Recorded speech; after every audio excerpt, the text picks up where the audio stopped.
Alors ce matin, j'aimerais vous parler vraiment de ce que l'Esprit de Dieu a mis dans mon cœur. Et je suis convaincue que tous ceux qui sont ici ce matin, ont quelque chose à recevoir de la part de Dieu. Et ce n'est pas un hasard si tu es là ce matin, ce n'est pas un hasard que tu sois précisément venu dans cette assemblée, ce n'est pas un hasard, mais je crois vraiment que Dieu veut parler à ton cœur.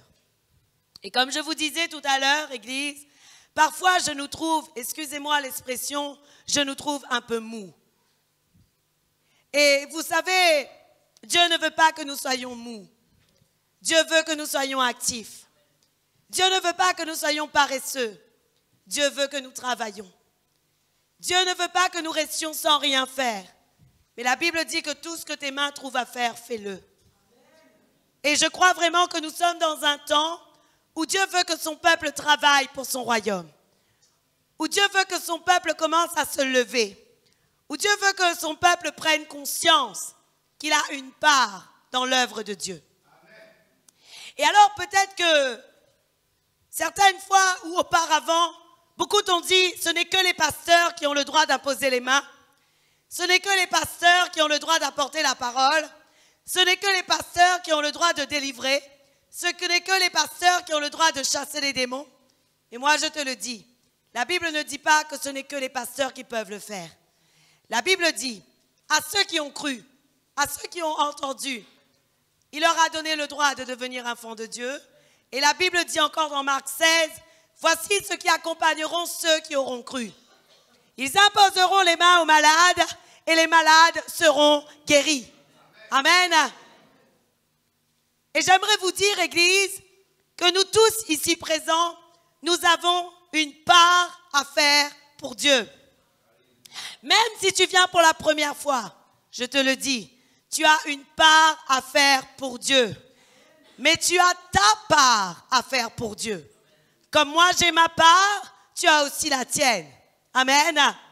Et chacun de nous, lorsque nous serons devant le royaume des cieux, lorsque nous serons devant le trône de Dieu, Dieu nous dira, qu'as-tu fait avec ce que j'ai mis en toi? Et à ce moment-là, si malheureusement, nous n'avons rien fait avec ce que Dieu a mis en nous, nous aurons beaucoup de comptes à rendre. Parce que la Bible dit, à celui qui a beaucoup, je lui demanderai beaucoup. Excusez-moi, la caméra n'est pas allumée. Alors, j'aimerais vous dire réellement que Dieu a besoin de chacun de nous. Je vais m'arrêter un moment pour vous expliquer pourquoi je dis que la caméra n'est pas allumée. Autrefois, je ne voulais pas mettre mes messages sur Internet. Au début, je refusais. Et mon mari, à chaque fois, me disait, mais mets-les, mets-les, mets-les. Et je disais, non, jamais, je ne veux pas mettre, je ne veux pas. Et un jour, Dieu m'a dit, il y a des gens qui ne viendront pas dans ton assemblée, mais qui ont besoin d'entendre les messages que je mets en toi. Et alors, j'ai dit, Seigneur, d'accord, si c'est ta demande, alors je le ferai. Si c'est toi qui me demandes, je vais le faire. Parce que je sais qu'il y a des personnes qui ont besoin d'entendre ce que Dieu a à leur dire au travers de la parole. Il y a des gens peut-être qui ne viendront jamais ici, mais ce que je suis sûre, c'est que le Seigneur utilise des enseignements que je donne pour les faire grandir et pour les faire croître. Et je rends grâce à Dieu pour cela, parce que c'est ce qu'il a demandé. Et voilà pourquoi je dis à mon mari, la caméra ne fonctionne pas pour le moment. Mais personnellement, je déteste me voir sur Internet. Je vous laisse le soin de regarder.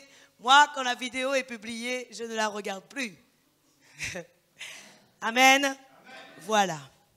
Alors, pour revenir au message que j'ai à vous donner, je vous le dis, nous sommes la part de Dieu et j'aimerais vous dire que nous sommes ni plus ni moins la part que Dieu a voulu pour nous tous, pour la construction de son œuvre. Amen. Pourquoi je vous dis cela, Église, et pourquoi je sais que l'Esprit de Dieu a à vous le dire? Parce que lorsque nous regardons le monde aujourd'hui, nous pouvons constater que les hommes, que les femmes, que tous les êtres humains ont besoin de Jésus. N'est-il pas vrai que lorsque vous regardez la situation du monde autour de vous, lorsque vous regardez les voisinages, lorsque vous regardez les personnes dans la rue, vous vous dites « Waouh, et ils ne connaissent pas cette bonne nouvelle. Et j'aimerais vous dire aujourd'hui, il faut impérativement que le monde puisse connaître la bonne nouvelle de Jésus-Christ parce que nous avons tous besoin de Jésus. Tous. Et Dieu ne fait exception de personne. Que ce soit dans d'autres confessions, que ce soit des personnes malbares, que ce soit des personnes arabes, que ce soit des personnes catholiques, que ce soit des personnes quelconques confession. Dieu ne fait exception de personne. Et Jésus-Christ a payé le prix de sa vie pour tout le monde, pour tous les hommes, quelle que soit leur confession. Cependant, nous devons les ramener à un seul Jésus-Christ. Amen. Et ça, c'est merveilleux. Alors, j'aimerais vous dire, et j'aimerais vous partager le cœur de Jésus-Christ pour son peuple. Le cœur de Jésus-Christ est que lorsque lui, il voit le monde, lorsque lui, il voyait la foule, et lorsqu'il voyait la foule qui était un peu comme perdue, la Bible nous dit qu'il fut ému de compassion pour ce peuple. Et la parole de Dieu nous dit qu'il était ému de compassion parce que la foule était comme des personnes languissantes et abattues. Marc 9, le verset 36 à 38, voilà ce que la parole de Dieu nous dit.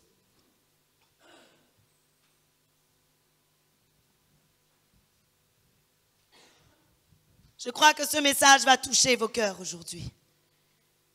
Je crois que l'Esprit de Dieu a des choses à vous dire. Matthieu 9, le verset 36 à 38. La Bible dit, « Voyant la foule, il fut ému de compassion pour elle, parce qu'elle était languissante et abattue, comme des brebis qui n'ont pas de berger. » Le verset 37 nous dit, « Alors il dit à ses disciples, « La moisson est grande, mais il y a peu d'ouvriers. » Et alors dans le verset 38, la Bible dit, « Priez donc le maître de la moisson d'envoyer des ouvriers dans sa moisson. » Amen. Amen. Voici la première chose que vous avez besoin de comprendre. Le cœur de Dieu pour son peuple, le cœur de Jésus-Christ pour son peuple, est que lorsqu'il voit quelqu'un en train de souffrir, lorsqu'il voit quelqu'un manquer de quelque chose, lorsqu'il voit quelqu'un prisonnier, lorsqu'il voit quelqu'un malade, il n'est pas indifférent. Mais le cœur de Jésus-Christ pour son peuple est que lorsqu'il les voit, la Bible nous dit qu'il est ému de compassion. Et pour que tu puisses être utile dans l'œuvre de Dieu, pour que tu puisses être utile dans le royaume des cieux, il y a quelque chose que tu dois commencer à faire d'abord. Chercher le cœur de Dieu pour son peuple. Chercher le cœur de Dieu pour son peuple. Parce que sans avoir le cœur de Dieu pour son peuple, tu ne pourras jamais être ému de compassion lorsque tu verras quelqu'un qui manque de quelque chose à côté de toi. Tu vas regarder, et comme le monde t'a dit qu'il faut fuir ceux qui sont dans la rue, tu vas passer rapidement à côté d'eux et tu vas dire vite qu'ils ne m'approchent pas. Mais ce n'est pas Jésus. Jésus n'est pas comme cela. Jésus est quelqu'un, il était un homme que lorsqu'il voyait quelqu'un dans le besoin, il fut ému de compassion. Il était ému de compassion. N'est-il pas vrai, Église, que le monde a souillé notre caractère? N'est-il pas vrai que le monde a souillé notre caractère parce que aujourd'hui, lorsque nous voyons quelqu'un dans la rue, nous fuyons plutôt que de nous arrêter à lui? Oui ou non? N'est-il pas vrai que lorsque nous voyons quelqu'un de malade, quelqu'un qui a des plaies sur son corps, au lieu d'aller à côté de lui, au lieu de lui donner une étreinte d'amour, au lieu de lui dire « Est-ce que je peux prier pour toi ?» N'est-il pas vrai que nous fuyons? Parce que notre cœur est devenu endurci et parce que le monde a souillé notre cœur. Mais la première chose à faire pour pouvoir voir le royaume des cieux se manifester, la première chose pour toi et moi est de recevoir le cœur de Dieu pour son peuple. Et recevoir le cœur de Dieu pour son peuple sous-entend, Seigneur, donne-moi de la compassion pour celui qui est à côté de moi. Donne-moi de la compassion pour celui que je vois. Donne-moi le fardeau que tu as pour ton peuple. Comme toi, tu vois ton peuple et que tu souffres pour eux, donne-moi de ressentir ton cœur. Et donne-moi d'être capable de savoir ce que je dois faire pour eux. Parce que Jésus-Christ avait dit aux disciples, il avait dit dans le verset 37, « La moisson à faire est grande, mais il y a peu d'ouvriers. » Et c'est ainsi que tu rentres en jeu. La Bible dit, Église, la moisson à faire est grande, mais il y a peu d'ouvriers. Et j'aimerais vous dire, bien souvent, nous, en tant qu'Église de Jésus-Christ, au lieu de nous intéresser à la moisson, nous sommes intéressés plus à ce qu'une autre Église fait. Au lieu de nous intéresser à la moisson, nous sommes plus intéressés à regarder les défauts de notre frère qui est déjà sauvé dans l'église dans laquelle nous sommes. Oui ou non? Au lieu de nous intéresser à la moisson, nous sommes intéressés à briller, à nous élever, à avoir puissance, puissance, puissance. Alors que beaucoup sont en train de se perdre.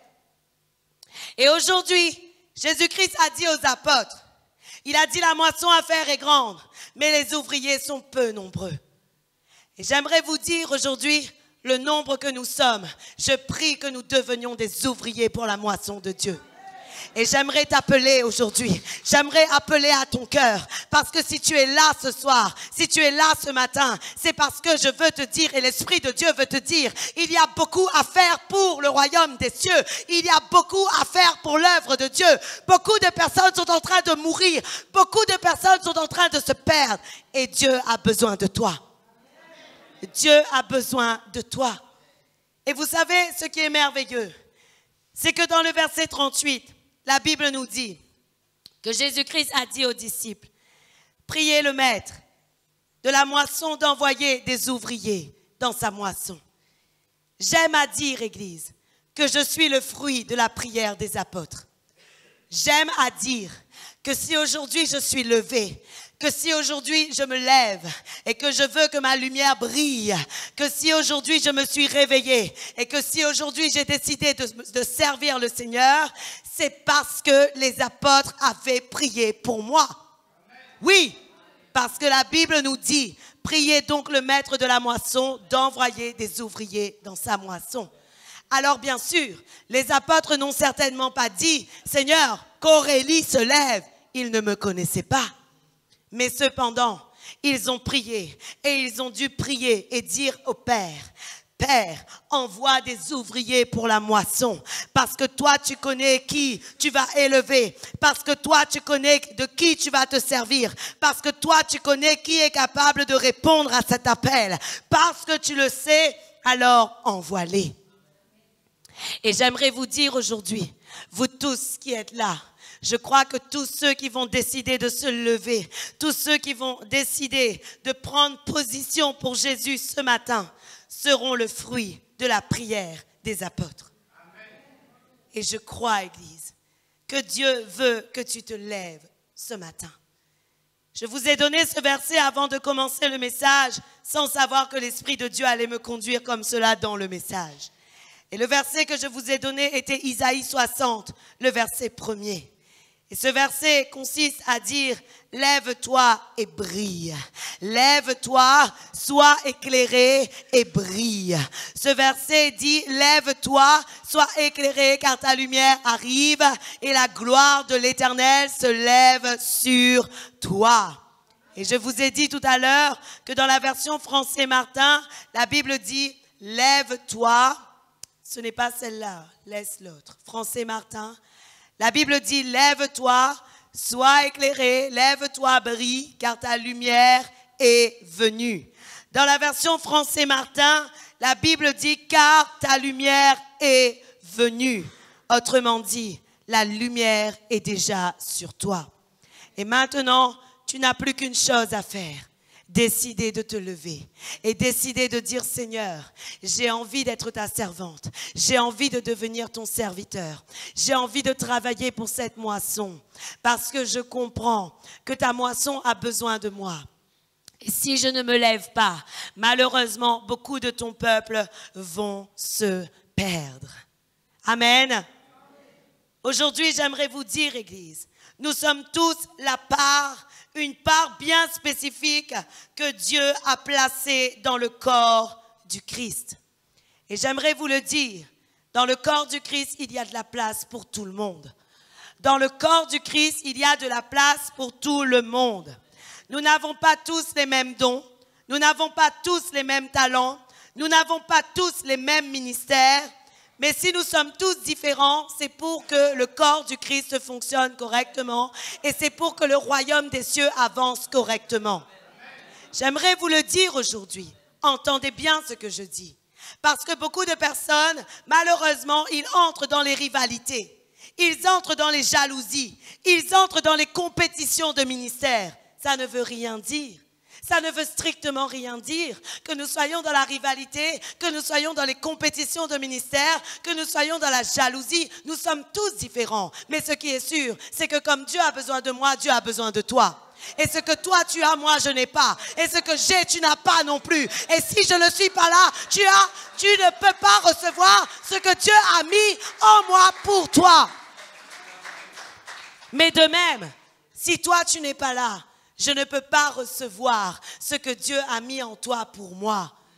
Et j'aimerais vous dire, Église, nous tous aujourd'hui, au lieu d'être rivaux, au lieu d'être jaloux, au lieu de nous diviser, nous devrions plutôt considérer que Dieu veut faire une bonne œuvre en chacun de nous. Au lieu d'être rivaux, au lieu d'être jaloux et au lieu d'être divisés, nous devrions considérer que Dieu veut faire une œuvre bonne en chacun de nous.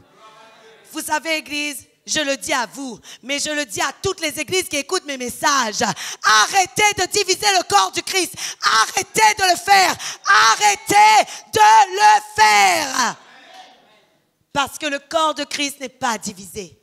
La Bible nous dit dans 1 Corinthiens 12, le verset 4 à 6, d'abord.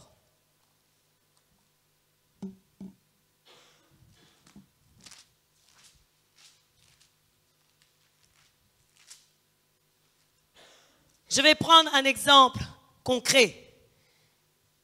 Il y a des gens qui viennent ici, dans ce lieu.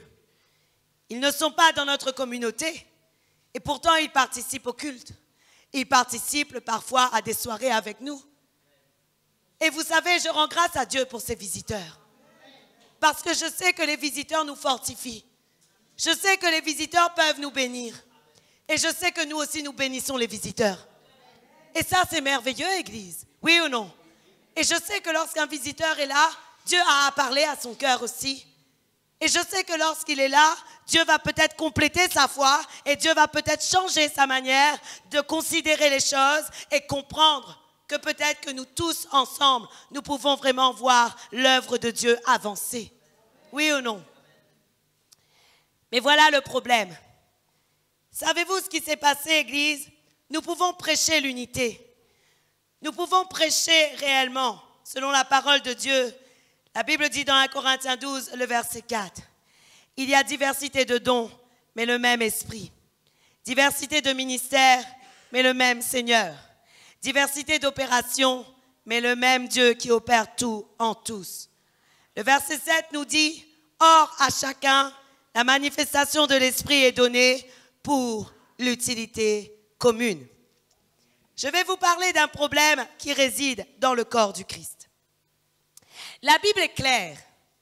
Et la Bible dit que si chacun de nous, nous sommes la part de Dieu, si chacun de nous, nous sommes la part du corps du Christ, la parole de Dieu nous dit qu'il y a quand même une chose qui nous unit, un seul Seigneur et un même Saint-Esprit. Mais savez-vous, Église, pourquoi aujourd'hui le corps ne grandit pas correctement dans l'unité? Parce que les personnes ont oublié de se respecter. Parce que lorsqu'une personne veut travailler avec vous, soit ils veulent vous imposer qui ils sont, sans respecter ce que vous êtes, mais jamais ils ne veulent partager le ministère que Dieu a mis avec vous. Et voilà pourquoi, à chaque fois, le corps du Christ ne peut pas croître correctement. Parce que nous pouvons dire, nous ne sommes pas là pour la jalousie, nous ne sommes pas là pour la rivalité, nous ne sommes pas là pour les divisions. Mais regardez vous-même, et j'ai constaté cela. Lorsque quelqu'un te dit, ben viens, si tu es pour l'unité, allons s'associer ensemble, et que toi tu dis oui, la plupart du temps, il voudra étouffer ce que Dieu a mis en toi. La plupart du temps, il voudra étouffer le ministère que Dieu a mis en toi. Et ça, c'est un gros problème. Voilà pourquoi je ne suis pas comme cela. Voilà pourquoi je dis à Dieu, Seigneur, permets-moi de voir les joyaux, les pierres précieuses et les trésors que tu as mis en chacun. Permets-moi de voir les joyaux, les trésors et les perles précieuses que tu as mis en chacun. Alors j'aimerais vous dire, la seule manière pour que toutes les églises et que tous ensemble, nous puissions travailler ensemble, et que chaque église, chaque ministère et chaque personne respecte les personnes pour ceux qu'ils sont et le don que Dieu a mis en eux. C'est la seule manière. La seule manière où nous pourrons le faire, c'est lorsque le respect revient dans le cœur de l'homme. Lorsque nous savons considérer les autres comme supérieurs à nous-mêmes. C'est la seule manière. Alors voilà pourquoi nous pouvons prêcher l'unité. Mais si personne n'est pas prêt à l'unité, malheureusement cette unité ne se fera pas. Mais vous savez, Église, nous devons revenir à l'unité dans le corps de Jésus-Christ. Pourquoi? Je vais vous dire pourquoi. La Bible nous dit dans 1 Corinthiens 12, le verset 12. Car comme le corps est un et a plusieurs membres, et comme tous les membres du corps, malgré leur nombre, ne forment qu'un seul corps, ainsi en est-il de Christ. Nous avons tous en effet été baptisés dans un seul esprit, pour former un seul corps, soit juif, soit grec, soit esclave, soit libre. Et nous avons tous été abreuvés d'un seul esprit. Amen. Ainsi, le corps n'est pas un seul membre. Mais écoutez ce que la Bible dit. La Bible dit, mais il est formé de plusieurs membres. Amen. La Bible dit dans le verset 20 d'A Corinthiens 12, il y a plusieurs membres, mais il y a un seul corps. Amen. J'aimerais que vous puissiez regarder mon corps ou votre corps. J'aimerais que vous puissiez regarder le corps humain. Alors voilà, si par exemple je dis à ma tête de marcher à la place de mon pied, mon corps fonctionnera très mal, oui ou non? Si maintenant je dis à mon rein d'être ma main, mon corps ne fonctionnera plus du tout, parce qu'à un moment donné j'aurai quand même du mal à faire certaines choses, oui ou non? Dans le corps de Christ c'est la même chose. Chacun de nous, nous avons une part dans le corps. Et peut-être que Dieu t'a mis en dessous de la tête, puisque la tête c'est Jésus. Juste en dessous de la tête, peut-être que tu es le cou. Peut-être que toi tu es les épaules. Peut-être que tu es les avant-bras. Peut-être que tu es les petites cellules. Peut-être que tu es les veines. Peut-être que tu es une petite partie du corps. Qu'importe, mais tu es dans le corps quand même. Et j'aimerais vous dire, si toi tu refuses ta place, malheureusement, le corps de Christ ne peut pas fonctionner dans tout son ensemble. Et vous savez ce que Dieu m'a révélé?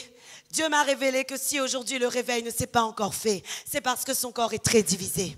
Et Dieu m'a révélé que si tous ensemble nous faisions bloc et si tous ensemble nous sachions nous respecter tous, alors son royaume avancerait beaucoup plus vite. Mais vous savez ce qui s'est passé? Nous avons joué le rôle du diable. La Bible nous dit que le voleur est venu pour diviser, égorger et détruire. Alors au lieu d'être unis, au lieu d'être dans l'amour, au lieu de nous aider, au lieu de compléter le ministère des uns et des autres, nous nous sommes divisés et nous avons joué le plan du diable. Nous avons été un peu les instruments du diable. Mais aujourd'hui, il est temps de revenir à des bonnes dispositions dans le corps de Jésus-Christ. Je dois vous le dire, Église. Je dois vous le dire, parce que Dieu veut que votre cœur soit épargné. Je vais vous dire de quoi Dieu veut que votre cœur soit épargné. Dieu veut que vous ne soyez pas comme ces hommes et ces femmes qui se considèrent comme supérieurs aux autres. Mais Dieu veut que lorsqu'il vous élève, vous soyez une personne humble, si humble que vous êtes capable de respecter le ministère que Dieu a fait au travers d'un autre. Dieu veut que votre cœur soit épargné, afin que vous ne soyez pas un sujet de distraction et que vous ne soyez pas un sujet de division dans son corps. Et alors, Dieu veut que vous soyez une personne capable de rassembler le peuple de Dieu plutôt que les diviser. Parce qu'il y a beaucoup aujourd'hui qui ne rassemblent pas le peuple de Dieu, mais ils divisent. Ils divisent parce que lorsqu'ils voient des ministères s'élever, lorsqu'ils voient des choses se faire, qu'est-ce qu'ils font? Ils essayent d'empêcher la progression de ces ministères. Oui ou non? Ils essayent d'empêcher la progression de ces ministères. Et vous savez comment ils vont faire? Ils vont parler mal de ta vie. Ils vont te descendre. Ils vont dire toutes sortes de choses sur toi. Ils vont te diminuer. Ils vont dire des vilaines choses pour que le monde tarde à venir près de toi. Mais malheureusement, c'est grave parce que ce n'est pas notre royaume, c'est le royaume des cieux. Amen. Ce n'est pas notre royaume, c'est le royaume des cieux. Et j'aimerais vous dire aujourd'hui, lorsque les apôtres avaient vu des personnes en train de chasser les démons, qu'est-ce qui s'est passé? À un moment donné, ils ont essayé d'arrêter ces personnes. Ils les ont arrêtées d'ailleurs. Et Jésus a dit, ne les arrêtez pas. Et vous savez pourquoi Jésus a dit, ne les arrêtez pas? Parce qu'il a dit, qui n'est pas contre nous est pour nous. Qui n'est pas contre nous est pour nous. Celui qui rassemble est avec nous. Et j'aimerais vous le dire, Église, il y avait des gens qui n'étaient pas à côté de Jésus, mais qui avaient été injectés de la semence de Jésus. Et ils ont commencé à faire l'œuvre du royaume des cieux. Et Jésus leur a laissé faire l'œuvre du royaume des cieux. À aucun moment, Jésus est allé les voir et leur dire, c'est moi le Fils de Dieu. Il faut que vous me suiviez. À aucun moment, il est allé le faire. Oui ou non? Il a dit continuez, laissez-les chasser les démons, laissez-les faire l'œuvre qu'ils font, parce que celui qui rassemble est avec nous et qui n'est pas contre nous est pour nous. C'est ce qu'il avait dit. Oui ou non? Bien-aimés, vous qui êtes là aujourd'hui, j'appelle à votre conscience. Je vous appelle vraiment à considérer que le réveil de l'île de la Réunion ne pourra se faire que si nous sommes déjà nous au milieu de nous unis. Et que si nous savons déjà considérer au milieu de nous qu'il y a des trésors cachés en chacun. J'aimerais vous le dire. Je suis convaincue qu'en Samia, il y a un trésor. Je suis convaincue qu'en Daniel, il y a un trésor. Je suis convaincue qu'en Joël, il y a un trésor. Je suis convaincue qu'en Yvonne, il y a un trésor. Je suis convaincue qu'en Pascal, il y a un trésor. Je suis convaincue qu'en Marie-Pierre, c'est ça? Nadège, pardon, il y a un trésor. Je suis convaincue qu'en toi, il y a un trésor, mon frère Georges. Je suis convaincue qu'en Daisy, il y a un trésor. Je suis convaincue qu'en Jelly, il y a un trésor. Je suis convaincue qu'en Frédéric, il y a un trésor. Je suis convaincue qu'en tous ceux qui sont là aujourd'hui, il y a un trésor. Je suis convaincue et j'aimerais vous le dire, nous devons arrêter d'étouffer les trésors parce que c'est Dieu qui élève qui il veut. Dieu élève qui il veut. Nous devons arrêter de les étouffer. Vous savez, Église, je crois que le corps du Christ serait mieux disposé si lorsque nous voyons quelque chose de contraire, mais que nous savons que l'œuvre n'est pas celle que nous avons commencée.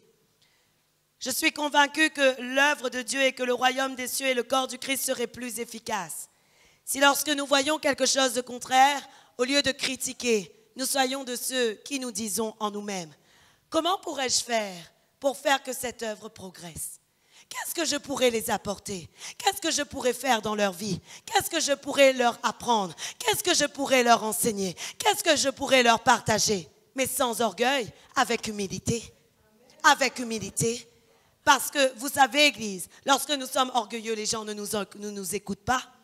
Mais lorsque nous sommes humbles et lorsque nous voulons conseiller seulement une personne, alors cette personne, elle prend le conseil parce qu'elle sait que lorsque tu es bienveillant, tu veux lui donner des conseils pour elle-même et tu veux réellement qu'elle puisse être bien dans l'œuvre que Dieu veut faire en elle. Amen.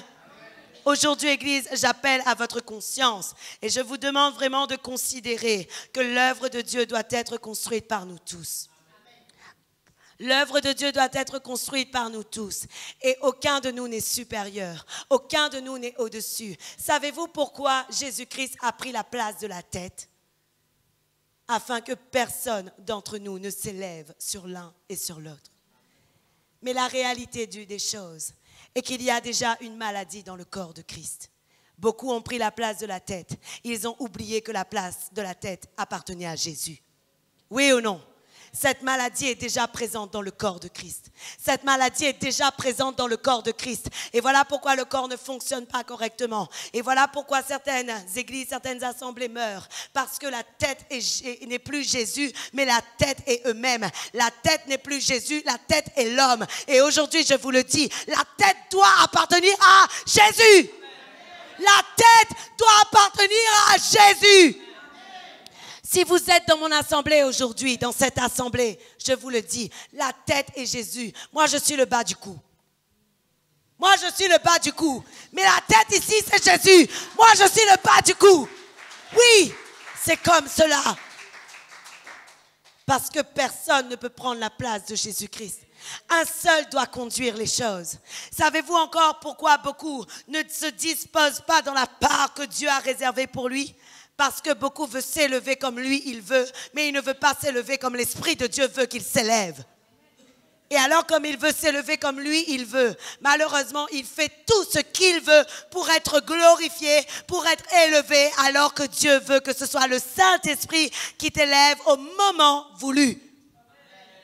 Alors, j'aimerais vous dire aujourd'hui, Église, vous êtes la part de Dieu, mais vous avez besoin de plusieurs choses. Et je vais vous donner les ingrédients dont vous avez besoin. La première chose que vous avez besoin est de toujours considérer qu'au-dessus de vous, il y a Jésus. La deuxième chose dont vous avez besoin est de toujours considérer que le Saint-Esprit doit être celui qui dirige votre conduite.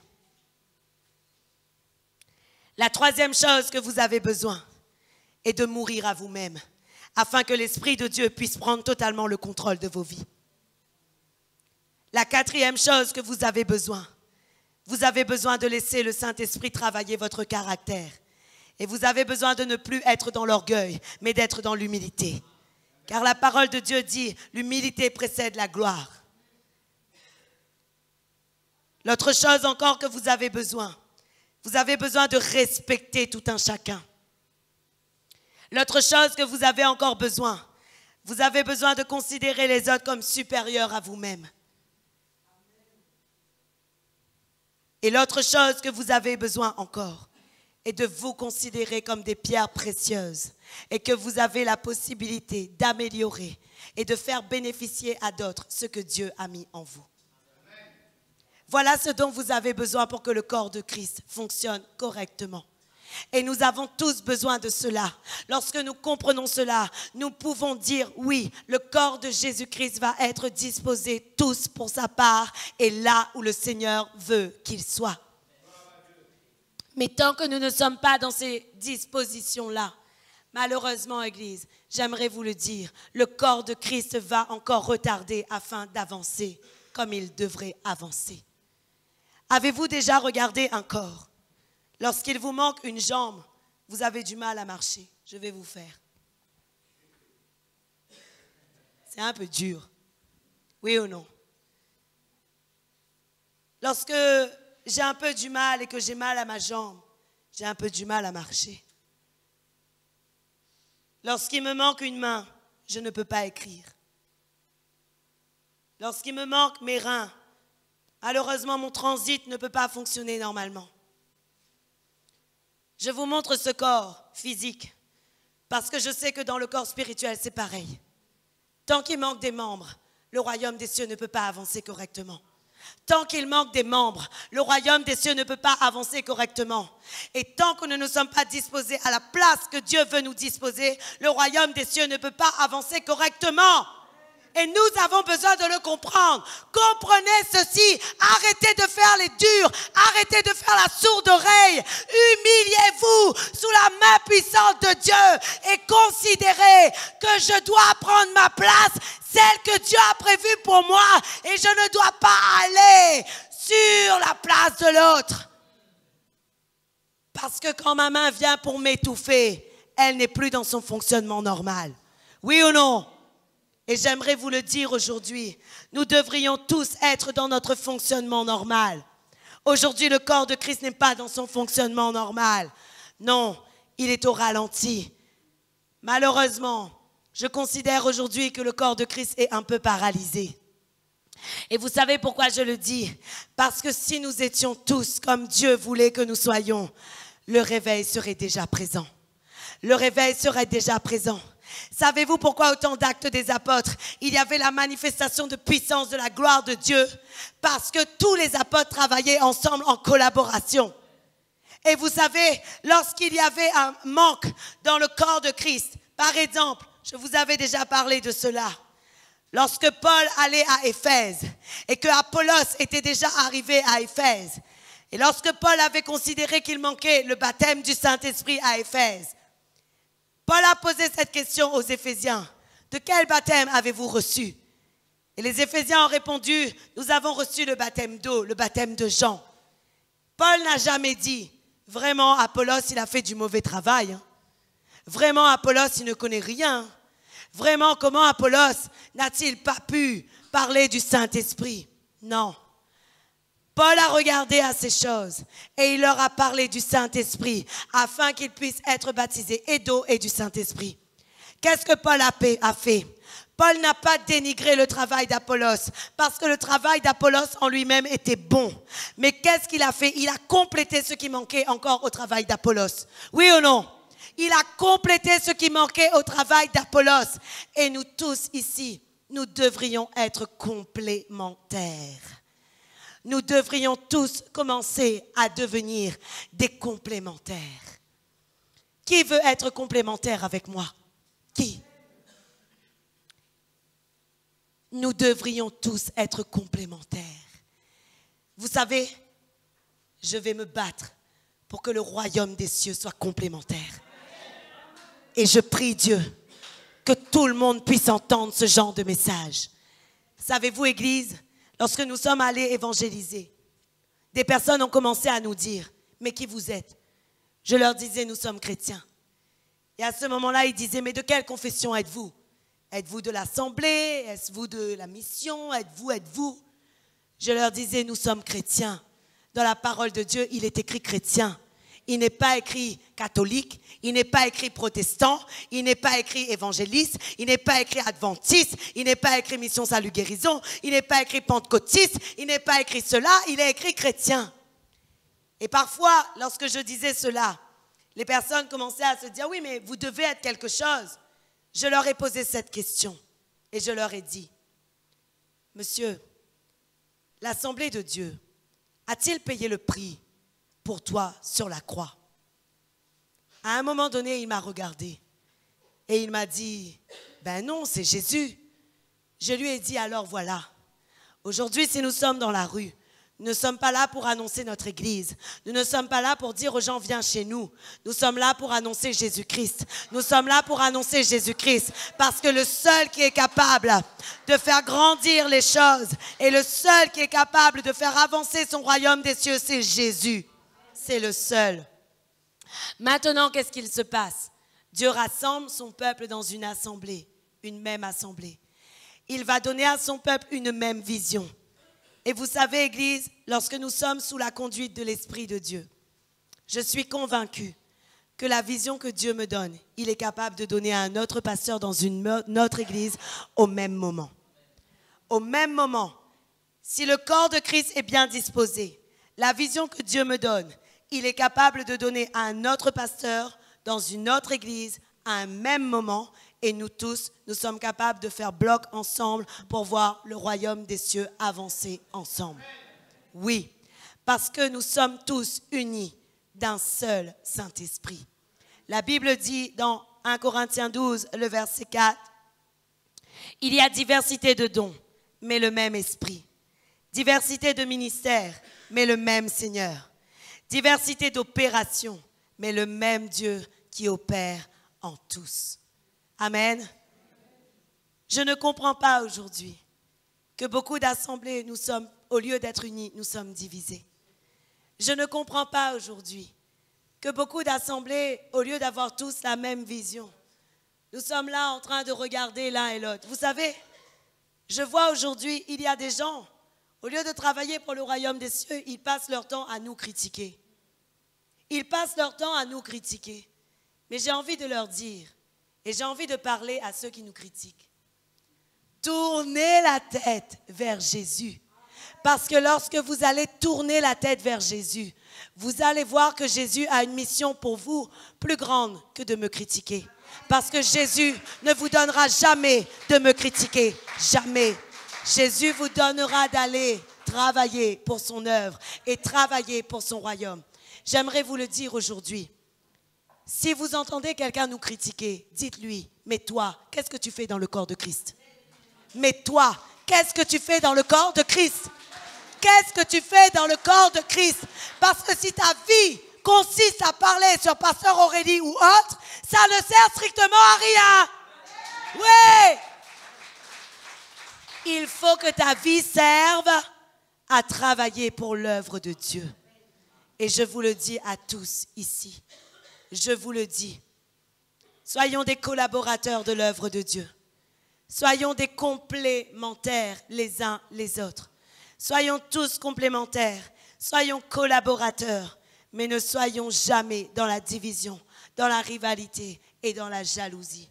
Quel que soit ce que Dieu peut faire en chacun de nous, glorifiez Dieu pour ce que Dieu fait en chaque personne qui est à côté de vous. Et préparez-vous à admirer l'œuvre que Dieu va faire dans vos frères et dans vos sœurs.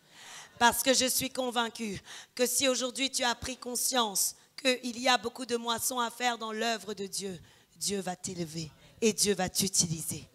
Amen. J'aimerais vous donner un dernier verset pour conclure. La Bible nous dit dans 1 Corinthiens 3, à partir du verset 1er.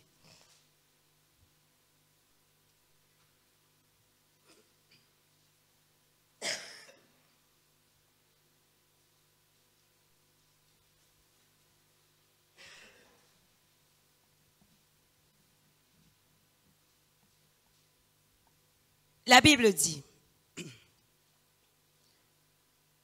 pour moi, frère, ce n'est pas comme à des hommes spirituels que j'ai pu vous parler, mais comme à des hommes charnels, comme à des enfants en Christ. Waouh! Paul parle. Et Paul parle à ceux qui se disent serviteurs de Dieu. Et Paul dit quelque chose au travers de ce verset. Il dit, ce n'est pas comme à des hommes spirituels que je vous ai parlé, mais c'est comme à des hommes charnels. Un homme charnel est un homme qui est dirigé selon l'Esprit de Dieu. Un homme spirituel, pardon. Est un homme qui est dirigé selon l'Esprit de Dieu. Un homme charnel est un homme qui est dirigé selon sa chair. Et voilà ce que Paul dit. Je vous ai donné du lait, non de la nourriture solide, car vous ne pouviez pas la supporter. Et vous ne le pouvez pas même à présent, parce que vous êtes encore charnel. En effet, puisqu'il y a parmi vous de la jalousie, des disputes, n'êtes-vous pas charnel? Et ne marchez-vous pas selon l'homme? Quand l'un dit, moi je suis de Paul, et un autre, moi d'Apollos, n'êtes-vous pas des hommes? Qu'est-ce que donc Paul, Apollos, pardon, et qu'est-ce que Paul? Des serviteurs, par le moyen desquels vous avez cru, selon que le Seigneur l'a donné à chacun. Le verset 6 nous dit, j'ai planté, Apollos a arrosé, mais Dieu a fait croître. En sorte que ce n'est pas celui qui plante qui est quelque chose, ni celui qui arrose, mais Dieu qui fait croître. Celui qui plante et celui qui arrose sont égaux, et chacun recevra sa propre récompense, selon son propre travail. Car nous sommes ouvriers avec Dieu, vous êtes le champ de Dieu et l'édifice de Dieu. Amen. Bien-aimés, pour conclure mon message aujourd'hui, j'aimerais vous dire, toutes les fois où nous sommes dans la rivalité, toutes les fois où nous sommes dans la jalousie, toutes les fois où nous sommes dans la dispute, nous ne sommes pas des personnes qui sont inspirées par l'Esprit de Dieu. Mais nous sommes et nous restons des personnes qui sont inspirées par notre propre chair, par notre propre désir, par notre propre conscience. Voilà pourquoi, Église, il est temps de mûrir, il est temps de grandir. Et pour mûrir et pour grandir, il te faut mourir impérativement à toi-même, afin que l'Esprit de Dieu dirige ta vie et que l'Esprit de Dieu t'amène à considérer l'autre comme plus que toi. Je veux vous le dire, la Bible dit, nous ne sommes rien. Nous sommes que des personnes que Dieu a utilisées afin que son œuvre puisse avancer. Amen. Paul dit, nous sommes des serviteurs par le moyen desquels vous avez cru, selon que le Seigneur l'a donné à chacun. Amen. Regarde ton voisin et dis-lui, je suis qu'un serviteur.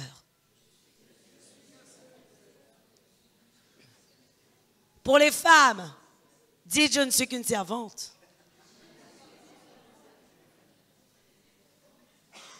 Les hommes, je ne suis qu'un serviteur. Les femmes, je ne suis qu'une servante. J'aimerais vous le dire aujourd'hui. Nous ne sommes que des serviteurs et nous ne sommes que des servantes. Je n'ai jamais aucune raison de me glorifier. Et vous savez pourquoi ? Parce que si je peux aller dans la rue pour parler aux gens, c'est que l'Esprit de Dieu m'a donné cette capacité. Si je peux vous porter la parole aujourd'hui, c'est que l'Esprit de Dieu m'a donné cette capacité. Si je peux évangéliser dans la rue, c'est que l'Esprit de Dieu m'a donné cette capacité. Si on peut guérir les malades, c'est que l'Esprit de Dieu nous a donné cette capacité. Si on peut chasser les démons, c'est que l'Esprit de Dieu nous a donné cette capacité. Mais personne d'entre nous, nous ne pouvons rien sans l'Esprit de Dieu. J'aimerais vous dire, faites attention à ce que vous faites, parce que lorsque vous vous glorifiez, l'Esprit de Dieu vous quitte. Et lorsque l'Esprit de Dieu vous quitte, vous pouvez devenir une terre sans eau. Vous pouvez devenir quelqu'un qui ne peut plus rien. Parce que si l'Esprit de Dieu a commencé à quitter votre vie, malheureusement, alors que vous aviez commencé à progresser, vous pouvez encore tomber. Et voilà pourquoi la Bible dit que celui qui tient debout prenne garde de ne jamais tomber. Amen. Que le Seigneur vous bénisse pleinement. Que la parole de Dieu soit acclamée ce matin. Que la gloire de Dieu soit dans nos cœurs.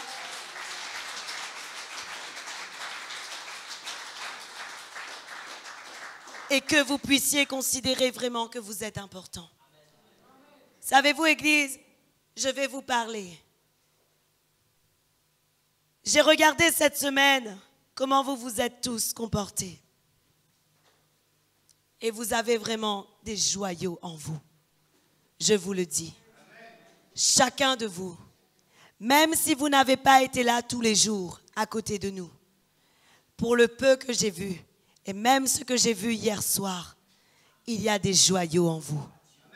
Il y a des joyaux en vous. Ne laissez jamais les personnes vous étouffer. Parce que je veux vous le dire, si Dieu permet, et si Dieu m'utilise comme il veut, j'utiliserai ce qu'il a mis en moi pour vous élever, comme il m'élèvera. Je ne suis pas là pour vous écraser, bien au contraire. Je veux que vous soyez dans la plénitude de l'œuvre que Dieu a à faire en vous. Je veux que vous soyez dans la plénitude de l'œuvre que Dieu a à faire en vous. Et je prie que vous le deveniez. Et même ceux qui n'étaient pas là avec nous, je suis heureuse de vous avoir aujourd'hui parmi nous. Parce que je sais que je serai bénie par vous et que vous serez bénis par moi. Et je sais que Dieu a des grandes choses à faire en chacun de nous. Amen. On peut nous lever pour acclamer le Seigneur et pour louer son saint nom. Amen. Dieu est bon. Amen. Christ fait toutes choses à merveille. Est-ce qu'on peut le déclarer aujourd'hui?